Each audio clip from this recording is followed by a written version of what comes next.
And Colin McNicholas made the point that you were one of the K bands that kind of helped bridge the gap from kind of this alternative scene into like the mainstream. Yeah. Um, What is you it? and the Kaisers, Kooks, yeah, Killers. Killers, um, possibly Klaxons. I don't know. Maybe they were a bit later. But was that something you were? Because I remember I Picked a Right coming out, and then it being when it got re-released, it went mad, and like it went on Radio One all the time and stuff. That's Was that a it. conscious thing? That was a really good thing. So we didn't want to release it again, and uh, our manager said, "Look, think." So we did a double A side the second time because we were very determined to sort of make it something new and not just be there, just re-release it. But our manager had said, basically, if you put it out again, because it came out just before summer, he said, Radio One have said it will be the song of the summer and it will be the biggest song on radio. And we're like, okay.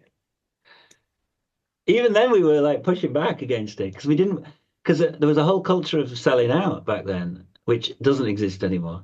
And the culture of selling out was very, you were very, you felt really under the microscope for everything you did.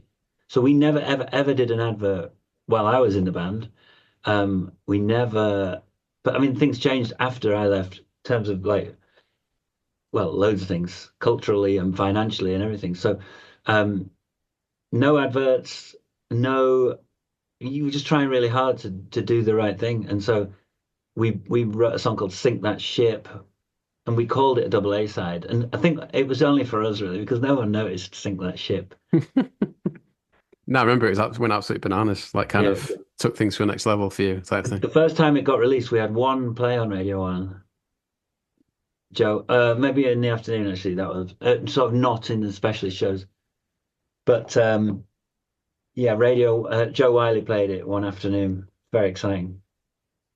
Yeah, and the idea of selling out, yeah, like you say, it doesn't really exist now. Is that because everyone knows how hard it is to make money these days? Yeah, because then there was, like you said earlier, it's linear, and you could do this thing, sell CDs, get famous, sell CDs, sell tickets, go on tour, fine, bosh.